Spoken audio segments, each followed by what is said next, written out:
nous devons débattre aujourd'hui de la maltraitance des animaux, mais malheureusement, comme la majorité En Marche en a pris la sinistre habitude, nous ne pourrons pas vraiment en débattre. Nous avions déposé des amendements pour enrichir la proposition de loi, car nous considérons qu'il y a des manques énormes dans ce texte. Rien sur la chasse, presque rien sur l'élevage. Pourquoi ?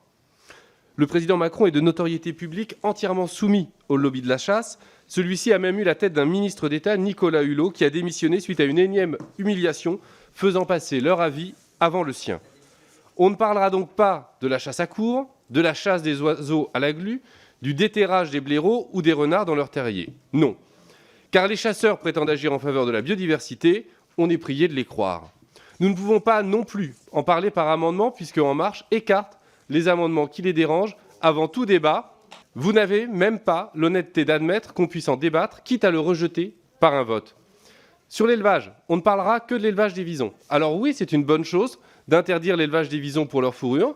Déjà, ces pauvres bêtes sont entassées dans des cages toute leur vie, loin des impératifs biologiques de leur espèce. Mais cette interdiction est urgente, car le rôle des élevages intensifs de visons dans le passage du coronavirus à l'homme est de plus en plus probable. Une interdiction à 5 ans est donc beaucoup trop tardive, mais j'ai bien vu que nous y reviendrons.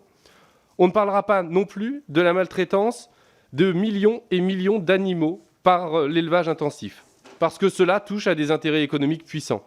Oserez-vous prétendre sérieusement que le broyage vivant des poussins, que la castration à vif des porcelets, le fait de leur couper la queue à vif ou leur limer les dents n'est pas de la maltraitance animale, le titre même de votre proposition de loi? Enfermer des animaux toute leur vie dans des cages, les poules, les lapins, qui en deviennent cannibales, ça ne serait pas de la maltraitance animale? Allez comprendre. Le problème de ce texte est qu'il traite différemment les animaux selon qu'ils soient considérés comme de compagnie ou d'élevage.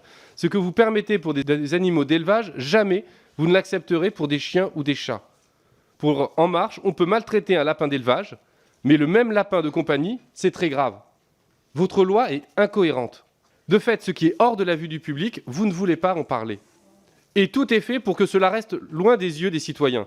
Vous avez créé la cellule Déméter et employé toutes les ressources des gardiens de la paix, dévoyant leur mission républicaine au profit de syndicats agricoles productivistes, pour traquer les lanceurs d'alerte de la maltraitance animale dans les élevages intensifs et les abattoirs.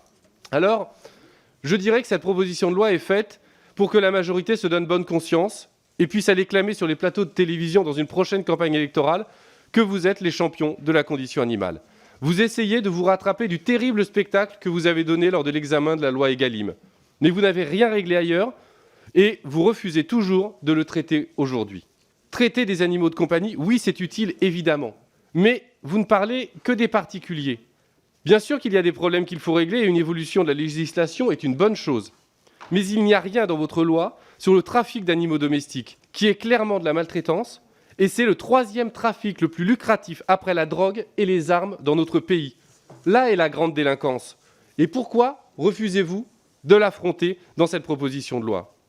Évidemment qu'interdire l'utilisation des animaux sauvages, terrestres ou maritimes dans les spectacles est également une bonne chose. Pourquoi attendre aussi longtemps? Ce texte, au final, n'est qu'une loi d'affichage qui refuse de traiter en profondeur de la question de la maltraitance animale. Il est important qu'en séance, vous acceptiez de traiter les sujets essentiels que sont les chasses cruelles et les pratiques abjectes de l'élevage intensif en appliquant l'article 45 dans sa forme constitutionnelle et non pas dans une version dévoyée.